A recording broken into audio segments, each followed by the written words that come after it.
नमस्कार दोस्तों, आज की इस वीडियो में हम एक ऐसी प्रैक्टिकल ट्रेडिंग स्ट्रेटेजी सीखेंगे जिसमें हम 50 डीएमए, वॉल्यूम, पाइवोट पॉइंट और आरएसआई को एक साथ इस्तेमाल करेंगे। अगर आप चार्ट पर एंट्री, कन्फर्मेशन, स्टॉप लॉस और टारगेट को बेहतर तरीके से समझना चाहते हैं, तो यह वीडियो आपके लिए बहुत उपयोगी होने वाली है। बहुत से नए ट्रेडर्स एक ही इंडिकेटर पर भरोसा करते हैं और वहीं सबसे बड़ी गलती हो जाती है। एक इंडिकेटर ट्रेंड बताता है, दूसरा मोमेंटम, तीसरा सपोर्ट और रेजिस्टेंस और चौथा ट्रेड की ताकत को कन्फर्म करता है। जब ये चारों एक दिशा में संकेत देते हैं, तब ट्रेड की क्वालिटी काफ़ी बेहतर हो सकती है। इस वीडियो में हम यही समझेंगे कि हर इंडिकेटर का अलग काम क्या है और इन्हें एक सिस्टम की तरह कैसे इस्तेमाल करना है। सबसे पहले बात करते हैं 50 डीएमए की। 50 डीएमए हमें मार्केट का मीडियम टर्म ट्रेंड समझने में मदद करता है। अगर प्राइस 50 डीएमए के ऊपर ट्रेड कर रही है, तो हम बाय साइड पर ज़्यादा ध्यान देते हैं। अगर प्राइस 50 डीएमए के नीचे है, तो सेल साइड को प्राथमिकता देते हैं। इसका मतलब यह नहीं है कि हर बार ट्रेड लेना है, बल्कि यह कि हमें पहले दिशा तय करनी है। जब भी कोई इंडिकेटर स्ट्रैटेजी में ट्रेंड फिल्टर का काम करता है, तो उसका उद्देश्य नॉइस कम करना होता है। यानी हमें हर छोटी मूव में ट्रेड नहीं लेना, बल्कि उसी दिशा में ट्रेड देखना है जहां ओवरऑल बायस हमारे पक्ष में हो। अब सिर्फ 50 डीएमए के ऊपर प्राइस होना काफ़ी नहीं है। हमें यह भी देखना है कि क्या प्राइस किसी पुलबैक के बाद 50 डीएमए के आसपास सपोर्ट ले रही है। अगर कैंडल बहुत ज़्यादा ऊपर भाग चुकी है, तो हमें उसे चेज़ नहीं करना चाहिए। एक बेहतर ट्रेड वही होता है जहां ट्रेंड पहले से हमारे पक्ष में हो और एंट्री किसी बेहतर कीमत पर मिले। उदाहरण के लिए, अगर प्राइस 50 डीएमए के ऊपर है, फिर थोड़ी देर कंसोलिडेशन या पुलबैक के बाद उसी एवरेज के ऊपर टिकती है, तो यह बताता है कि बायर्स अभी भी कंट्रोल में हैं।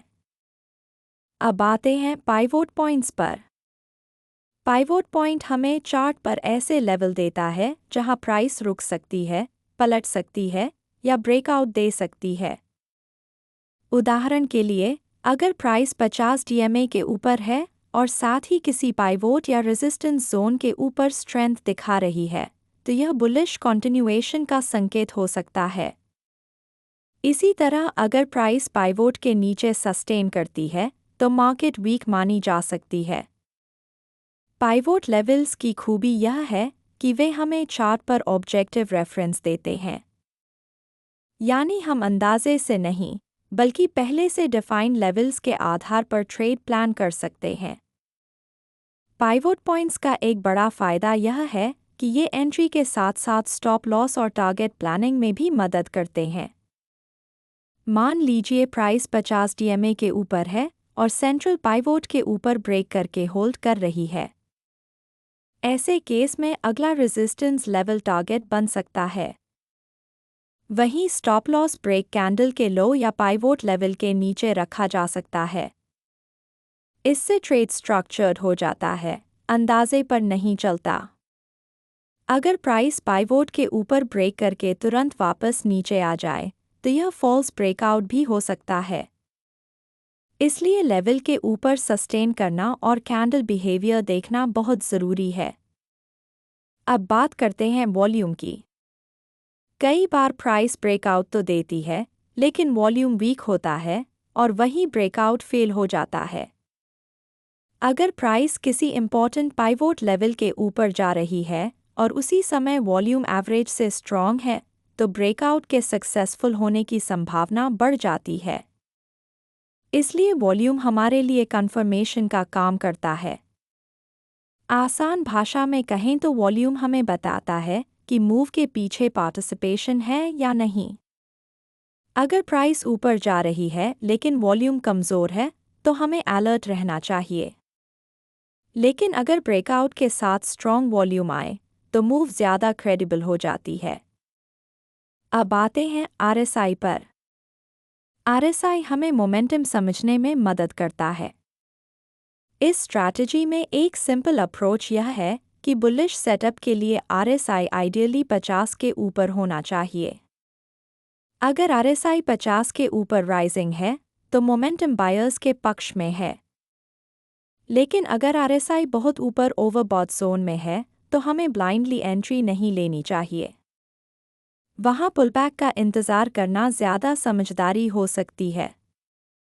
RSI का इस्तेमाल अकेले नहीं बल्कि ट्रेंड और लेवल के साथ करना ज़्यादा असरदार होता है।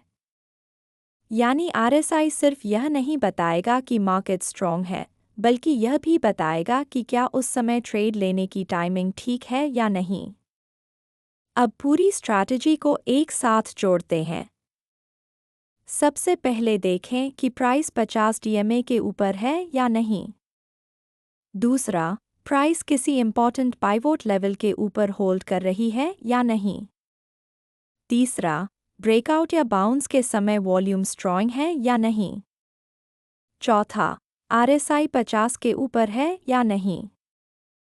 जब ये चारों कंडीशंस एक साथ मिलती हैं, तब लॉन्ग ट्रेड की क्वालिटी बेहतर हो जाती है। इसी लॉजिक को उल्टा करके शॉर्ट ट्रेड भी प्लान किया जा सकता है, जहां प्राइस 50 DMA के नीचे हो, पाइवोट के नीचे रिजेक्ट करे, वॉल्यूम सेलिंग साइड में स्ट्रॉन्ग हो और RSI 50 के नीचे हो। इस तरह strategy directional bias, level based planning, participation confirmation और मोमेंटम फिल्टर चारों को कंबाइन करती है। चलिए इसे एक एग्जाम्पल से समझते हैं। मान लीजिए किसी स्टॉक की प्राइस 50 DMA के ऊपर चल रही है। फिर प्राइस पुलबैक लेकर पाइवोट एरिया के पास आती है और वहां से बाउंस करती है। उसी समय वॉल्यूम बढ़ता है और RSI 50 के ऊपर मूव करता है। इस सेटअप में एंट्री ब्रेकआउट कैंडल या रीटेस्ट कैंडल पर ली जा सकती है। Stop loss recent swing low के नीचे रखा जा सकता है और टारगेट अगले पाइवोट रेजिस्टेंस पर प्लान किया जा सकता है। अगर प्राइस टारगेट की तरफ धीरे धीरे मूव कर रही है और वॉल्यूम सस्टेन कर रहा है तो ट्रेड होल्ड किया जा सकता है। लेकिन अगर एंट्री के बाद प्राइस पाइवोट के नीचे वापस स्लिप कर जाए तो सेटअप कमज़ोर माना जाएगा। यही डिसिप्लिन इस स्ट्रैटेजी को प्रैक्टिकल बनाता है। अब एक बहुत ज़रूरी बात, हर बार जब प्राइस पाइवोट के पास आए तब ट्रेड नहीं लेना है।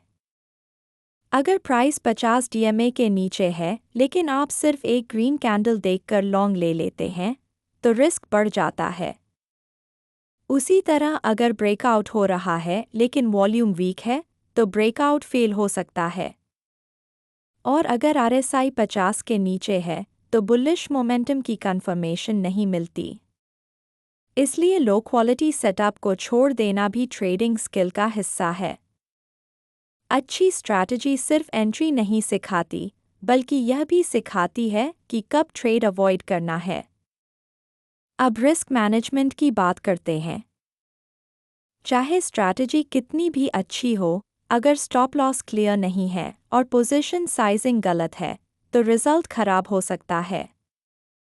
इसलिए किसी भी ट्रेड में पहले रिस्क डिफाइन करें।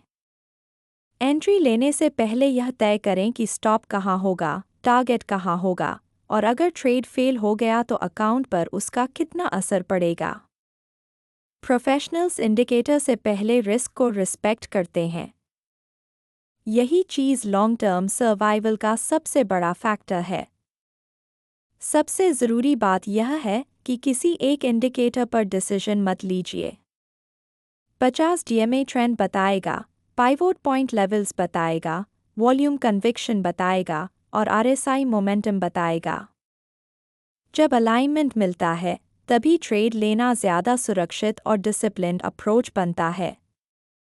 अगर आपको यह वीडियो यूज़फुल लगी हो तो लाइक करें, शेयर करें और चैनल को सब्सक्राइब करना न भूलें।